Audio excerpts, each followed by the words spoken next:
special about it. People don't think about scientific decisions being made through a vote, but it's how it's done in sciences like psychiatry and others like that. But in this case, something else happened. All of a sudden, some people in the 8,000 plus membership of the American Psychiatric Association rebelled against the decision. And they rebelled to the point of demanding a referendum on it. A referendum on a scientific decision? This was shocking to public opinion. I mean, how could a scientific decision be reached through a referendum, especially when the interests behind that referendum, the biases were so clear? I mean, imagine, say, Matt, for example. Say, Matt is a psychiatrist, and he has this whole bunch of gay men who go to his clinic seeking treatment because they've been told they're sick, and he's promised them to turn them into straight men in just a few years if they just keep going 3 times a week, $100 an hour, 3 times a week, And all of a sudden, the American Psychiatric Association, his professional association, which is supposed to defend his interests, is gonna leave him without clients, because once they say that homosexuality is not a mental disease, now you know what? He has 3 kids in college. He just bought a new house, a big loan. He was planning a trip to Hawaii. And what's going to happen to him now? He's going to be stuck, right? He's going to be in a pretty bad situation. It was crystal clear this was going to affect people economically. And then, so you had your neighbor who was a homosexual man, and you always beat him, and you looked at him like, poor little thing, sick. And now all of a sudden, it turns out that he's not sick. Well, wait a minute. We need to wait for the referendum to see if he's really sick or not. So you don't know how to even look at the homosexual person that you considered to be sick before, right? Well, this was a shock for public opinion. All of a sudden, these 2 guys, Foucault and Sass, were vindicated. And then people began to, that together with the disappointment with the project of the Enlightenment, the 2 world wars, began to erode, I would say, this trust in science, especially trust in the scientists, not so much in science, but trust in the scientists, in the experts, and to create this feeling of skepticism. And that was the beginning of what we call the postmodern era. 1970s, okay? Mid to late 1970s, what we call the postmodern era begins to take shape. Again, among the intellectual elites, but still, we now believe fully in the postmodern era. So, let me summarize these 2 points so far as clearly as possible for you. Modernity is about science and trust in the experts and the scientists and the power of the scientists. We believe the scientists, the experts, are fully objective, are fully reliable. They don't have a personal agenda. They are like science itself. Postmodernity, which begins with a disappointment because we see that scientists have their own agenda, we see scientists have their own personal interests and biases, is characterized by skepticism. So, trust versus skepticism.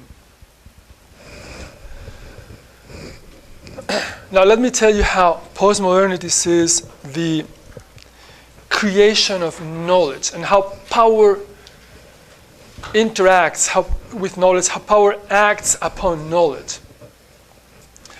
We said that for the modern mind, following Francis Bacon's paradigm, the idea is that knowledge is power, knowledge is fully objective, and with that the scientists too. Well, in the case of postmodern thinkers, the idea is that knowledge is all over the place. There's a lot of knowledge out there. Every time we see something new, every time we hear something, we touch something, we even feel, smell something, we are acquiring new knowledge. But then there is a process of selection as to what parts of that knowledge we choose to make relevant. Let me give you an example. Let's think of history, for example. What is history? If I were to ask you what you guys call history, you'd be perhaps a little confused. Like, well, history is everything that happened in the past, right? Happened in the past. But then, if you take a history book, how many pages do you find in there about your grandparents? None. Why aren't they part of history? Well, then you have to think of history with capital H, which is what you find in the books, and history with a small h. So it's like two histories. Well, no, what we call history with a capital H, what we find in the book of history or in a history class, is a selection of facts from the past. So the one who writes the book is selecting events from the past and putting them together. It's a selection. Let me give you another example as to how this selection process is central to the distribution of knowledge. Imagine that a few of you in this class decide to send a letter to an important newspaper, say the New York Times, for example, on a particular issue of the day, an important issue.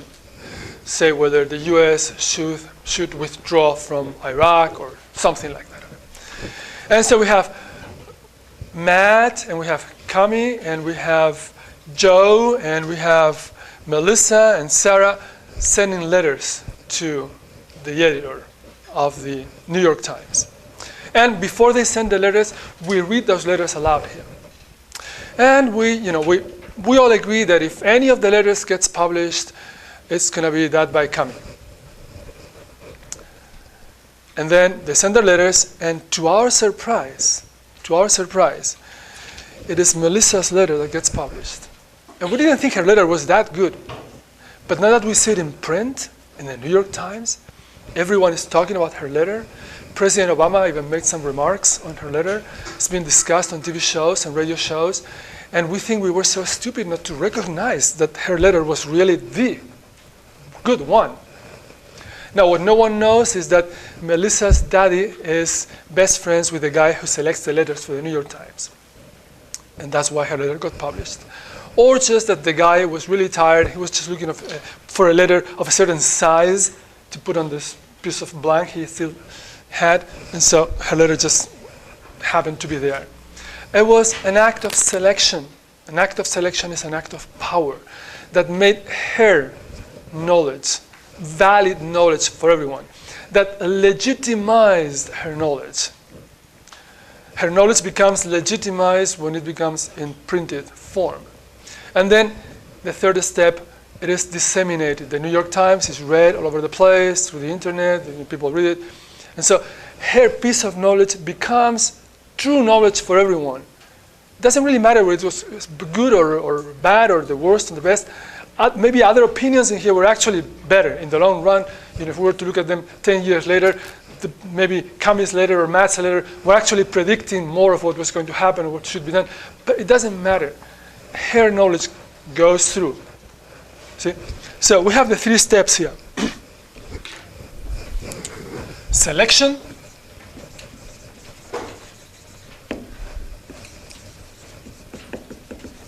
legitimation, and dissemination. And with these steps, we end up making a piece of knowledge absolute. That is history, we say. History book, a person who's paid to make that selection will make the selection. Then that selection is published in the form of a book. And of course, there are better and worse publishers. So if it gets published with Harvard University Press or Oxford University Press or any of those presses, it'll be more highly legitimized, so to say.